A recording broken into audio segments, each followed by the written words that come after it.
بسم اللہ الرحمن الرحیم۔ یاران جہاں کہتے ہیں، یاران جہاں کہتے ہیں کہ کشمیر ہے جنت، جنت کسی کافر کو ملی ہے نہ ملے گی۔ میرے نہایت ہی واجب الاحترام واجب القدر صدر شعبہ ڈاکٹر عارف خان صاحب صاحب، ڈاکٹر شعیب صاحب اور دیگر اساتذہ کرام اور تمام طلباء و طالبات کو السلام علیکم ورحمۃ اللہ۔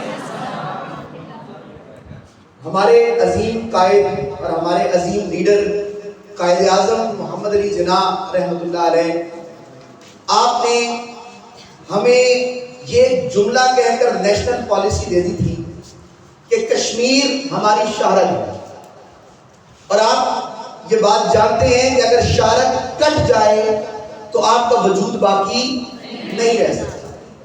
تو یہ ہمارے قائد اور ہمارے عظیم لیڈر جو بانی پاکستان ہیں، انہوں نے ہمیں یہ لائن عطا کر دی تھی کہ ہم اپنی آنے والی نسلوں کے اندر اور پھر ان سے آنے والی نسلوں کے اندر یہ پیغام منتقل کرتے رہیں گے اور اس بات کو زندہ رکھیں گے کہ کشمیر پر انڈیا نے غاصبانہ قبضہ کیا ہے، اور ہم کسی صورت میں بھی، چاہے ہم کسی بھی حالت میں چلے جائیں، چاہے ہم کسی بھی سیاسی انحطاط کا شکار ہو جائیں، چاہے ہم کسی بھی معاشی انحطاط کا شکار ہو جائیں، ہم نظریاتی اعتبار سے اپنی نسلوں کے اندر، اپنے نسلوں کی گڈی کے اندر یہ بات ہم یہ بتاتے جائیں گے کہ ہم نے کشمیر لینا ہے۔ جیسا کہ اقبال نے کہا تھا، اگر کشمیر لینا ہے، سومناتھی بت گرانا ہے، وہی غازی، وہی حیدر، وہی افغان پیدا کرے۔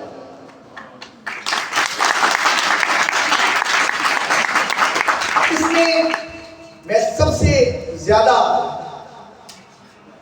اپریشیٹ کرنا چاہوں گا اور میں خراج تحسین پیش کرنا چاہوں گا صدر شعبہ علوم اسلامیہ جامعہ کراچی ڈاکٹر عارف خان صاحب کو، کہ انہوں نے ہر سال اس موضوع کے اوپر وہ پروگرام کا انعقاد کرتے ہیں اور شعبہ علوم اسلامیہ جامعہ کراچی کے طلباء و طالبات کو اپنے محبوب قائد اعظم محمد علی جناح رحمۃ اللہ علیہ کی یہ سٹیٹمنٹ یاد دلاتے ہیں کہ کشمیر ہمارے لیے کیا ہے، موت و حیات کا مسئلہ ہے۔ اور اسی لیے میں اپنی گفتگو کو 3 حصوں میں تقسیم کرنا چاہوں گا۔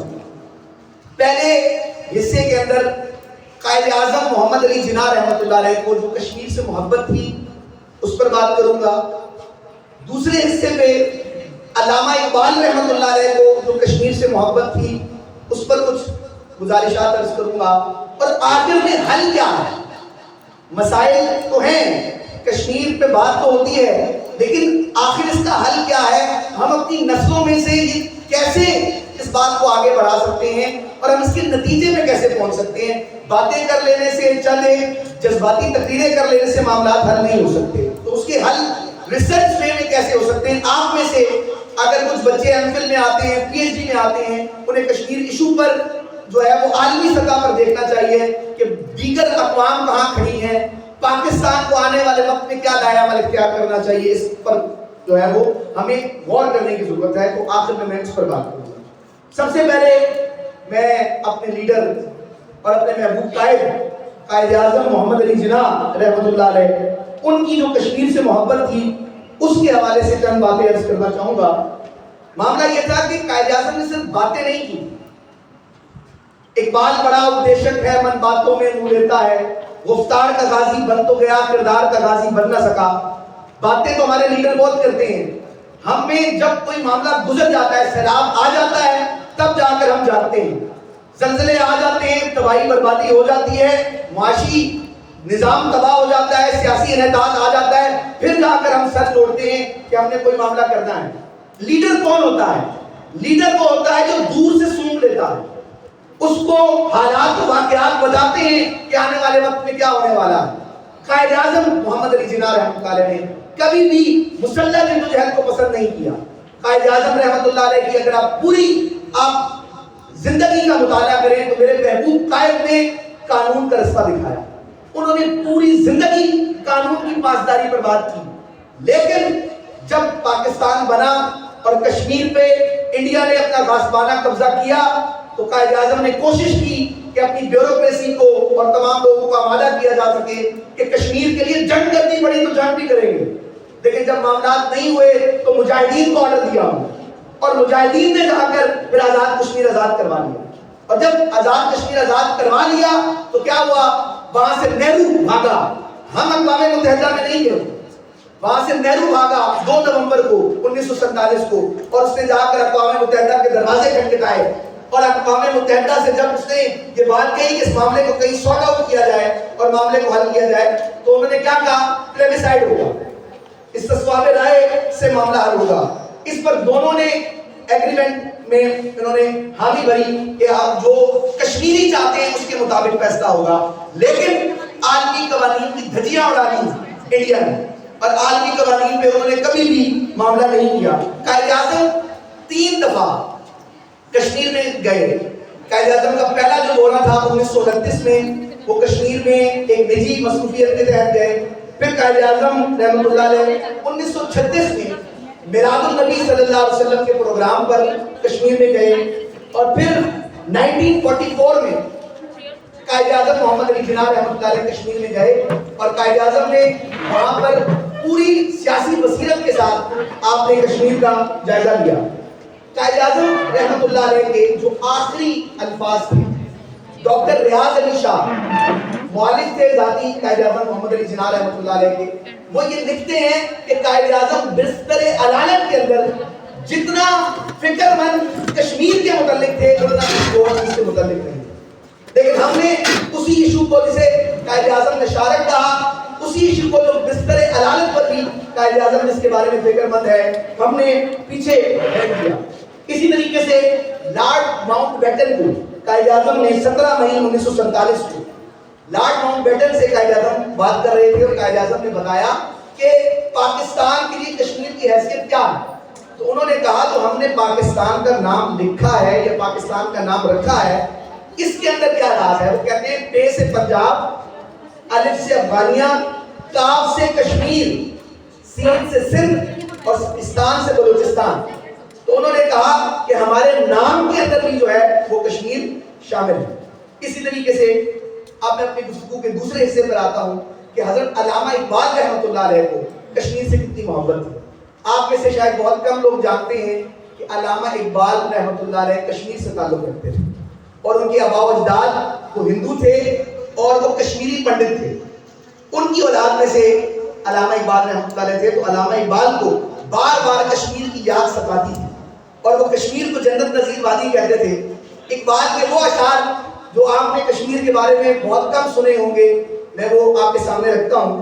علامہ اقبال نے لکھا، کشمیر کا چمن جو مجھے دل پذیر ہے، کشمیر کا چمن جو مجھے دل پذیر ہے، اس باغ جاں فضا کا یہ بلبل اسیر ہے، ورثے میں ہم کو آئی ہے آدم کی جائیداد، جو ہے وطن ہمارا وہ جنت نظیر ہے، موتی عدن سے لال ہوا ہے یمن سے دور، یا ناپائے غزال ہوا ہے وطن سے دور، ہندوستان میں آئے ہیں کشمیر چھوڑ کر۔ علامہ اقبال کے آباء و اجداد ہندوستان آ گئے تھے، تو کہا ہندوستان میں آئے ہیں کشمیر چھوڑ کر، بلبل نے آشیانہ بنایا چمن سے دور۔ تو علامہ اقبال ایک بہت کم لوگ جانتے ہیں، ایک انجمن تھی کشمیر سے متعلق، لاہور میں اس کے رکن تھے، انجمن کشمیر مسلمانان، یہ ایک انجمن تھی جس کے علامہ اقبال رحمۃ اللہ علیہ ممبر تھے، اور انجمن کشمیر مسلمانان کے پھر جنرل سیکرٹری منتخب ہوئے، اور وہاں سے وہ کشمیر کی سچویشن پر علامہ اقبال اپنی مسلسل تقاریر کرتے تھے اور ان کے سیاسی منظرنامے پہ گفتگو کرتے تھے۔ ایک فارسی شعر پڑھ کر پھر میں آخری گفتگو کے آخری حصے پر آؤں گا۔ علامہ اقبال کشمیر کے متعلق لکھتے ہیں اپنے فارسی شعر میں، تنم گلے ز خیابان جنت کشمیر، دلم ز خاک حجاز و نواز شیراز است۔ علامہ اقبال کہتے ہیں میرا بدن گلستان کشمیر کا ایک پھول ہے، یہ میرے بدن کا تعلق کشمیر کے ساتھ ہے، اور میرا دل ارض حجاز سے ہے، مکہ اور مدینہ میں لگا ہوا ہے میرا دل، اور میرا صدر مجھے جو فیض مل رہا ہے وہ شیراز سے ہے۔ تو اس سے آپ کو اندازہ ہوتا ہے کہ کیا معاملات تھے یعنی علامہ اقبال اور بانیان پاکستان کے. یہ میرے بدن کا تعلق کشمیر کے ساتھ ہے اور میرا دل عرض حجاز سے ہے, مکہ اور مدینہ میں لگا ہوا ہے میرا دل. اور میرا صدر یعنی مجھے جو فیض مل رہا ہے وہ شیراز سے. تو اس سے آپ کو اندازہ ہوتا ہے کہ کیا معاملات تھے یعنی علامہ اقبال اور بانیان پاکستان کے. اس کے لیے ہمیں یونیورسٹیز میں, کالجز میں اور مختلف اداروں میں یہ پروگرام کرواتے رہنا چاہیے. ہماری یونیورسٹیز میں یہ پروگرام نہیں ہو رہے.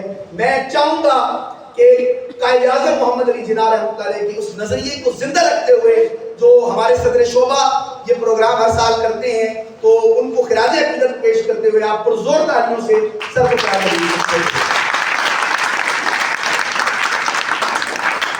آخری بات کرنا چاہوں گا, 5 منٹ کے اندر آپ کی سماعت راشی ختم ہو جائے گی. میں آخری بات کرنا چاہوں گا, حل کیا ہے. کشمیر پہ معاملہ یہ بنا کہ مودی جب گورنمنٹ میں آیا, قائد اعظم بہت پہلے مان چکے تھے کہ یہ اکھنڈ بھارت کا کانسیپٹ چاہتے ہیں اور یہ جو ہے نا کسی صورت میں اس سے ہٹیں گے نہیں.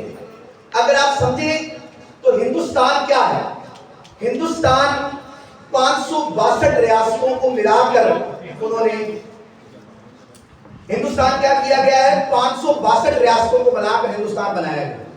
اب آپ دیکھیں کہ ہندوستان کا جو جغرافیہ ہے, مختلف زبانیں بولنے والے لوگ ہیں. وہاں علیحدگی پسند تحریکیں چل رہی ہیں, خالصتان کی تحریک چل رہی ہے, وہاں پر جو ہے مسلمانوں کے ساتھ جو مظالم ڈھائے جا رہے ہیں اس پر بہت سی تحریکیں چل رہی ہیں. آپ دیکھیں کہ مودی نے کیا کیا, مودی نے آتے ساتھ ہی انہوں نے یہ بات کہی تھی کہ میں کشمیر کی کیا کروں گا, جو خصوصی حیثیت ہے وہ ختم کروں گا. 370 جو آرٹیکل ہے, آرٹیکل 370 میں اسے ختم کروں گا. اور پھر صدارتی حکم کے تحت اس کے اندر جو 35A آیا تھا, 35A آیا تھا, بولا میں یہ ختم کروں گا. یہ دونوں چیزیں ختم کی جانے کی بات. لیکن کیا ہوا, جب مودی نے یہ بات کی تو ہم نے بہت سارے لوگوں نے کہا یہ سیاسی پوائنٹ اسکورنگ کر رہے ہیں, یہ بس ایک نعرہ لگا رہے ہیں جیتنے کے لیے. لیکن ایسا نہیں. جیسے ہی مودی کی گورنمنٹ دوبارہ 2019 کے اندر آئی, مودی نے پہلا کام یہ کیا کہ 370 آرٹیکل ختم کیا. اس میں کشمیر کی جو حیثیت تھی وہ ختم ہوئی. جو یعنی اس میں یہ تھا کہ گورنمنٹ آف انڈیا جو ہے وہ کوئی دخل اندازی نہیں کر سکتی سوائے دفاع میں, مواصلات میں اور وزارت خارجہ کے علاوہ کہیں پر بھی کوئی اپنی عمل دخل نہیں کر سکتی.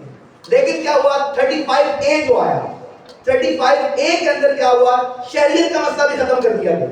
یعنی معاملہ یہ ہے کہ پہلے کوئی بندہ جائیداد نہیں لے سکتا تھا. یعنی کشمیر میں آ کر انڈیا کا کوئی بندہ جائیداد کا مالک نہیں بن سکتا تھا. انڈیا میں ایسے کوئی بندہ آ کر کشمیر میں رہ نہیں سکتا تھا. اور اس کی وجہ یہ تھی کہ ڈیموگرافکس چینج ہو جائیں گے. اور معاملہ یہ ہے کہ لیکن جب سے یہ 2019 سے چینج ہو چکا, 3 سے 4 سال ہو گئے, اب پتہ نہیں کتنے ہندو وہاں پر آباد کر دیے گئے ہیں. اور اب جو ہے شہریت کا مسئلہ بن جائے گا. یہ بتایا جائے گا کہ مسلمان جو ہے یہاں کی شہریت نہیں رکھتے, اور پھر جو مسلمانوں کا قتل عام ہوگا اور وہ تمام چیزیں وہ ہے. اب حل کیا, حل پہ میں آپ سے عرض کرنا چاہوں گا. حل یہ ہے کہ معاشی طور پہ پاکستان آزاد, سیاسی استحکام پاکستان میں ہو, کمزوروں کا کوئی ساتھ نہیں ہے. معذرت کے ساتھ جو معاشی حالات پاکستان کے بھی چل رہے ہیں, جو سیاسی حالات پاکستان کے چل رہے ہیں, ہم کہیں گے لوگ ہم سے کشمیر پر ہم سے کوئی بات کریں گے تو ایسا نہیں ہو سکتا. ہمارے لوگوں کو ہوش کے ناخن لینے پڑیں گے. پہلے سیاسی استحکام چاہیے, پھر معاشی استحکام چاہیے. دنیا کمزوروں کی بات نہیں سنتی, دنیا مضبوط لوگوں کی بات سنتی ہے, اور دنیا ان کی بات سنتی ہے جو مستقبل کا سوچتے ہیں. امریکہ میں جائیں, پورا ایک تھنک ٹینک ہے جو صرف پاکستان پہ کام کر رہا ہے. 24 آورز ان کے جو انٹلیکچوئلز ہیں وہ پاکستان کی تمام سیاسی اور تمام معاشی صورتحال کو وہ غور سے دیکھ رہے ہیں. وہ اپنی نیشنل انٹرسٹ کے تحت کیا ترتیب کرنی چاہیے, کیا پالیسی لانی چاہیے وہ دیکھ رہے ہیں. ہم کیا کر رہے ہیں, ہمارے تھنک ٹینکس کیا کر رہے ہیں, کچھ بھی نہیں کر رہے. تو بات یہ ہے کہ ہمیں صرف ایک جمع خرچ ہونے کے بعد کہ بھائی ایک جو ریٹائرڈ کوئی ہو گیا تو اس نے ایک تھنک ٹینک بنا دیا تاکہ پیسے آتے رہیں, ایسا نہیں ہوگا. بلکہ ایک علمی بنیاد پر ہمیں اپنے نوجوان اسکالرس کو تیار کرنا پڑے گا جو انٹرنیشنل لیول پہ کشمیر ایشو کو دیکھیں. کیونکہ قائد اعظم میرے قائد نے یہ کہا تھا کہ یہ ہماری شارت ہے, تو ہماری پریورٹی میں جو ہے کشمیر داخل ہونا چاہیے. ہم دیکھیں کہ کتنے ملک ہیں جو ہمارے ساتھ کھڑے ہوئے ہیں, کتنے ملک ہیں جو ہمارے خلاف کھڑے ہوئے ہیں, کون سے جملے ہیں جو کہہ کر ملکوں کو ہم سے دور کر دیا گیا, اور کون سی پالیسیز ہیں کہ اگر ہم کریں تو وہ ہمارے قریب ہو سکتے ہیں، اس میں 2-3 باتیں میں عرض کرنا چاہوں گا۔ سب سے پہلا معاملہ وہ چائنا کا ہے۔ چائنا کے ساتھ ہمارے تعلقات اگر مضبوط ہوں گے تو وہ سیاسی اس ریجن کے اندر جو امریکہ چاہتا ہے کہ انڈیا کی بالادستی قائم ہو جائے، اس کے اندر اگر کوئی رکاوٹ ہے تو وہ پاکستان کے ساتھ ساتھ کشمیر ہے۔ کشمیر پہلے ہے پھر پاکستان ہے۔ تو معاملہ یہ ہے کہ ہمیں کشمیر سے اپنے تعلقات کو مضبوط کرنے کی ضرورت ہے، اور کشمیر ویٹو پاور بھی رکھتا ہے۔ کشمیر کے حوالے سے انڈیا اپنے عزائم بھی جو ہے وہ بہت برے رکھتا ہے کہ وہ اکھنڈ بھارت کے طور پہ جب وہ چاہتا ہے تو یہ کشمیر کو بھی تھریٹ کرتا ہے اس کے اندر۔ تو معاملات یہ ہے کہ کشمیر چائنا جو ہے وہ اس کے اندر پارٹ بھی ہے، ایک چھوٹا سا حصہ کشمیر کا وہ چائنا کے پاس بھی ہے، تو چائنا اس کے اندر ایک ثالثی کا کردار ادا کر سکتا ہے، ایک پریشر بلڈ اپ کر سکتا ہے، لیکن ہم اس کے حوالے سے کوئی پالیسی اختیار نہیں کرتے۔ عالمی ضمیر مدعا ہے، عالمی میڈیا کبھی کشمیر کی بات کو صحیح سے نہیں اٹھائے گا۔ اس کی وجہ یہ ہے کہ لوگوں کے معاشی مفاد انڈیا کے ساتھ جڑے ہیں۔ آپ معاشی طور پہ مستحکم نہیں ہوں گے، آپ معاملات نہیں کر سکتے۔ اب میں مثال دیتا ہوں، آذربائیجان ایک بڑا مضبوط ملک ہے، یہاں پر افغانستان سے اس طرف اب ملک پڑتا ہے۔ آذربائیجان کا جو آرمینیا کے ساتھ مسئلہ چل رہا ہے، انڈیا آرمینیا کو سپورٹ کرتا ہے۔ اب انڈیا آرمینیا کو سپورٹ کرتا ہے تو نیچرلی آذربائیجان پاکستان کو سپورٹ کرتا ہے۔ ہم اور نیچرلی جب آرمینیا کے حق میں انڈیا بات کرتا ہے تو آذربائیجان بھڑک جاتا ہے، اور آذربائیجان اپنے آپ کو پاکستان سے قریب محسوس کرتا ہے، ہم اسے قریب کریں۔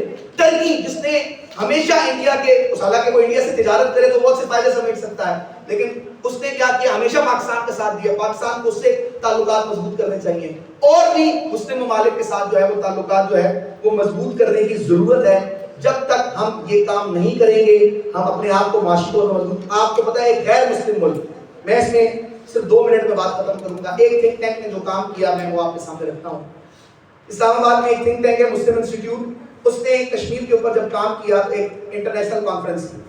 لوگ کہتے ہیں ہم کیا کر سکتے ہیں، بھائی قطرہ قطرہ دریا بنتا ہے، مٹھی مٹھی پہاڑ بنتا ہے، آپ اپنی حیثیت میں تو کچھ کر سکتے ہیں۔ تو وہاں پر انہوں نے کشمیر پہ کانفرنس کی، تو انہوں نے کیا کیا، 5 ملکوں کو انہوں نے فوکس کیا۔ انہوں نے کہا جی ہم نے اس پہ کام کرنا ہے، اور انہوں نے کیا کیا، ریسرچ کی۔ 3 مہینے ان کے ریسرچرز لگے رہے، تو انہیں پتا چلا کہ ایک غیر مسلم ملک ہے ناروے، ایک غیر مسلم ملک ہے ناروے، جس کی پارلیمنٹ میں کشمیر گروپ بنا ہوا، ایک غیر مسلم ملک ناروے۔ جب اس کے پاس جا کر پتا کیا گیا، انہوں نے کہا جی ہم تو حق کے ساتھ کھڑے ہیں، ہم معاشی طور پہ معاملات نہیں ہیں، ہم اس وجہ سے ہم نے بنایا کہ یہ ایک زیادتی ہو رہی ہے۔ ہم نے کہہ رہے پاکستان میں تو کبھی ہم سے تعلق ہی نہیں قائم کیا، ہمیں اس حوالے سے کبھی بلایا ہی نہیں، ان کو بلایا گیا انہوں نے۔ پھر انہوں نے چائنا کے ایک اسٹریٹجک ہیڈ تھے جو ان مقبوضہ جات علاقوں کو تھنک ٹینک کو ہیڈ کرتے تھے، ان کو بلایا۔ تیسرا انہوں نے بلایا برطانیہ کی خاتون تھی جس نے 2 انٹرنیشنل ریسرچ بکس، برطانیہ کی خاتون ایک ڈاکٹر تھی، انہوں نے ایک PhD اسکالر تھی، انہوں نے پاکستانی موقف کے حق میں کشمیر میں لکھی، برطانیہ کی۔ جب ان سے پوچھا گیا، انہوں نے کہا بے نظیر میری دوست تھی، بے نظیر سے مجھے یہ مسئلہ سمجھ آیا، میں نے اس پہ تحقیق کرنا شروع کی، تو مجھے پتا چلا تحقیق یہ کہتی ہے کہ پاکستان کا موقف درست ہے اور آئینی طور پر درست ہے، تو اس نے معاملات کیا۔ تو معاملہ یہ ہے کہ ایسے لوگوں کو تلاش کرنا چاہیے۔ ویسٹ کے اندر جو لوگ ڈاکومنٹریز بنا رہے ہیں، ہمیں ان کو دیکھنا چاہیے، اور ہمیں ان تمام چیزوں کا جائزہ لیتے ہوئے، انہوں نے میر وائس صاحب کو بھی ویڈیو کال پہ لیا تھا، گیلانی صاحب کو بھی لیا تھا، جنرل امیر گل صاحب بھی اس میں آئے تھے، کئی یونیورسٹیز کے وائس چانسلر تھے، آزاد کشمیر کے وزیر اعظم بھی تھے۔